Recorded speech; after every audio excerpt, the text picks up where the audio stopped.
for the face of a beast. It is really quite noble. Ha!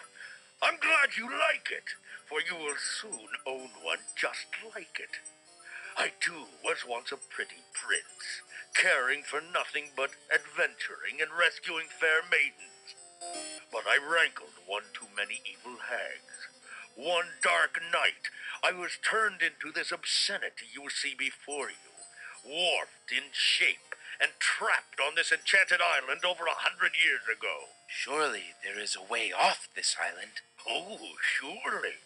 You broke in, did you not?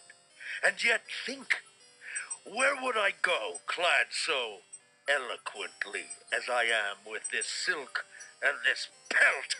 You see, my prison is also my sanctuary. You are the first to break through the barriers in lo these many years. That is, except for the druids who stole my heirloom coat of arms. If there's any way I can help. Help? You? I'm afraid you don't understand.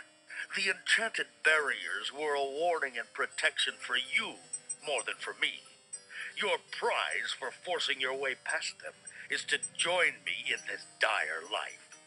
By the laws of this sorcery, you are doomed to be trapped in the form of a beast. Your reward for broaching this garden is to be my slave, a slave as beastly as I am. You have only a few hours of humanity left. But that's not possible. There must be some way to break the enchantment. Spells always have a weakness somewhere. The enchantment you are under is tied to my own. Oh, the sorceress left me a way out. But I'm afraid it was only her final bitter joke. You see, I need only find a maiden to join me here, to share my castle, my life, willingly. Take another look at me. You can't help but admire the hag's terrible cruelty and cunning. I shall try to find such a maid, for Casima's sake. Truly? How determined of you. I personally would not waste my last few hours as a man on an impossible errand. However, you may do as you please. I give you this token. It's my family ring, and the only heirloom I have left. If perchance you should, if you think you have found a maid. I shall give her this ring. Yes, she must accept it of her own free will. By doing so, she accepts me. Not that you shall find anyone, mind you. Your time is short. Count the minutes on your fingers while your fingers you have, pretty prince. Your master will await you.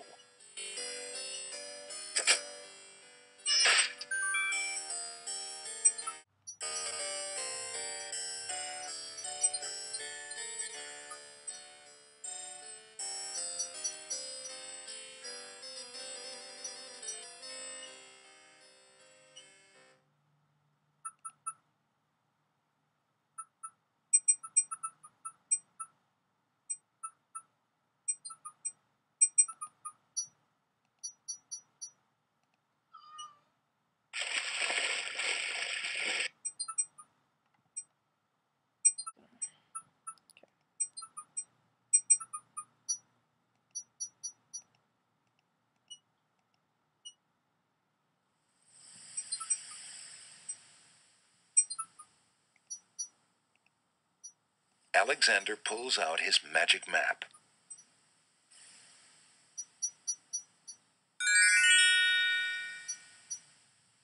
Alexander feels a strange pulling sensation.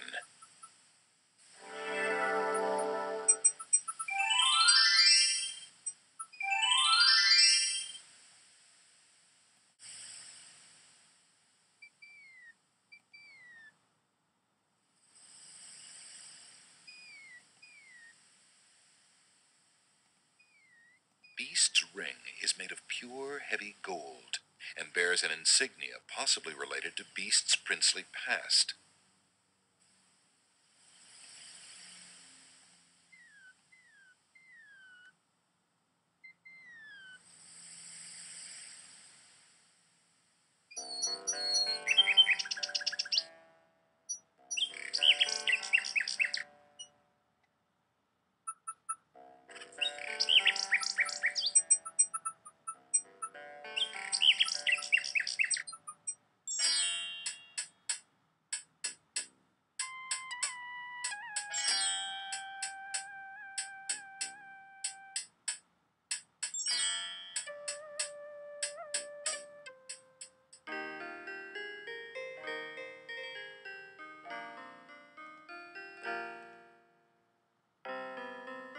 The girl is too shy and fearful to talk to a stranger, especially a tall, handsome one such as Alexander.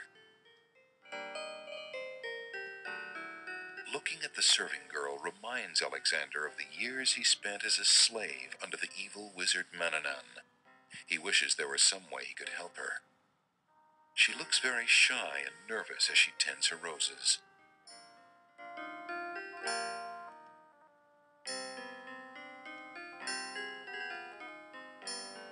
Pardon me, maid. I hope you don't think me forward, but I see that you like roses. I thought you might, perhaps, like a fresh white rose. Alexander can see the conflict in the girl's pretty face as she fights between her distrust of him and her desire for the white rose. The rose wins. Oh, I shouldn't, sir, but it is so lovely. I've never seen a rose of white. It looks so pale and delicate. Wherever did you find one of such a color? There are many hedges of them on the Isle of the Beast, and they grow together like magic. Oh, truly? What an adventure that must be to see them. But I should not speak so, especially to a stranger. Thank you for the rose, though, kind sir.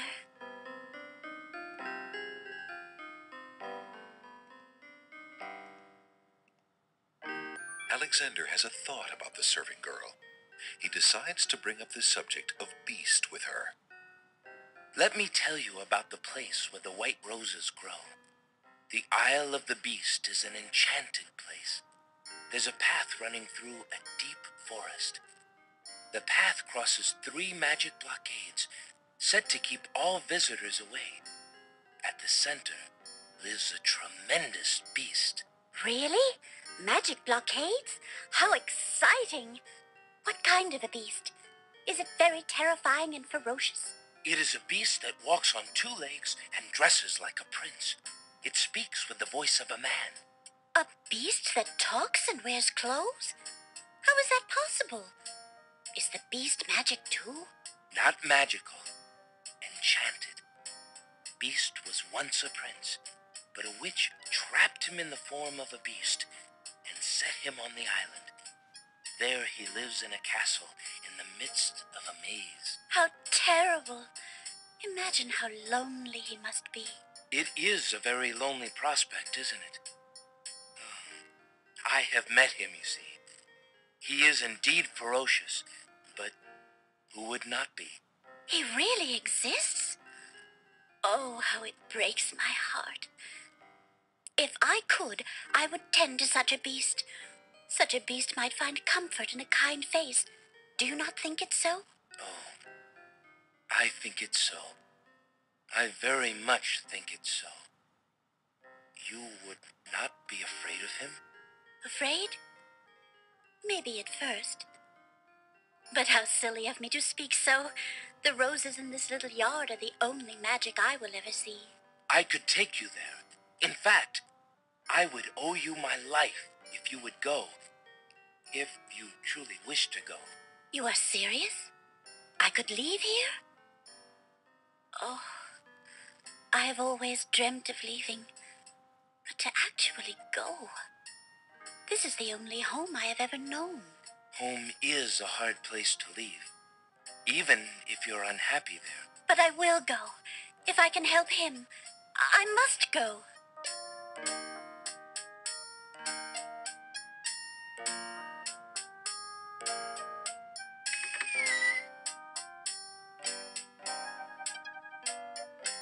Is there nothing you wish to take with you? There is nothing. Then take this ring. It is his. He will be pleased if you would wear it. Why, it's the most beautiful thing I have ever seen. Thank you kindly, sir. Beauty! Where do you think you're going? To a place where roses grow, and to someone who truly needs me. I see you wear my ring. You willingly agree to spend your life here with me? Do you know what that means? Yes, my lord, I do. I have been touched by your story. pity alone need not sentence you to endure this face. Oh, but it is a gentle face, and kind.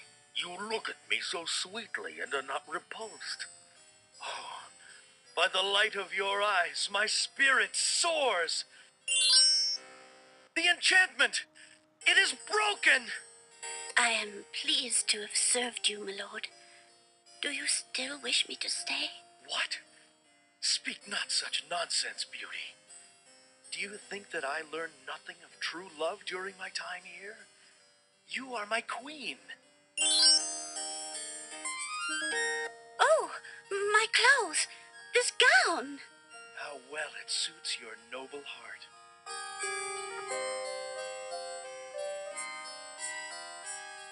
Alexander, how can I ever repay you?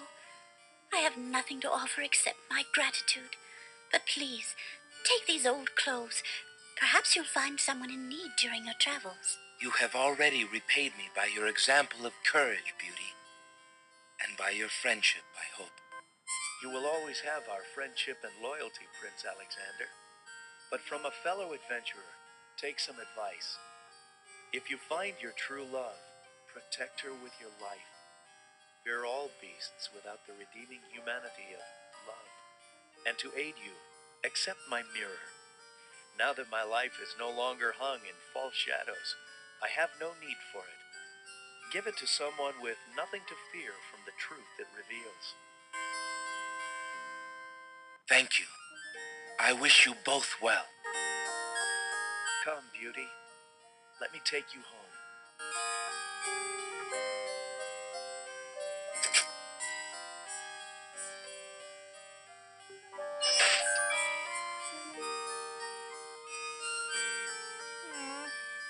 The lizard. Want some mint, lizard? Come back. Alexander sees no use for that item there.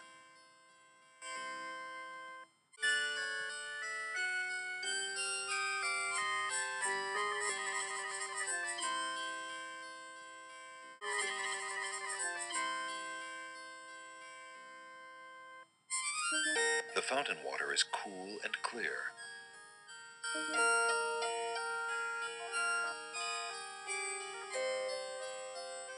Beast's castle has a different, more welcoming air as the bridal home of Beauty and her prince. The hedge continues back towards the castle and forms what appears to be a maze.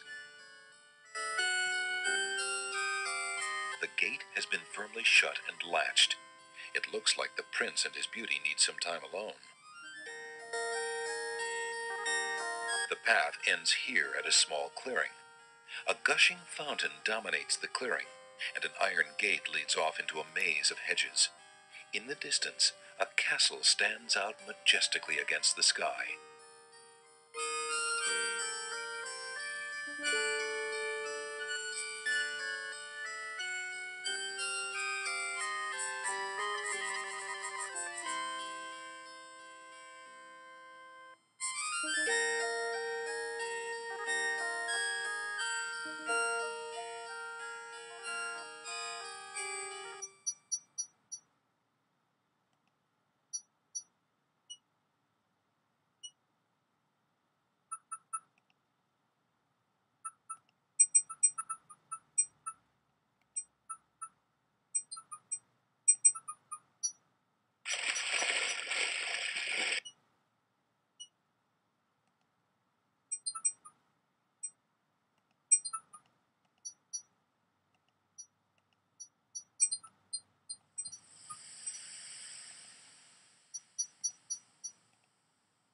Alexander pulls out his magic map.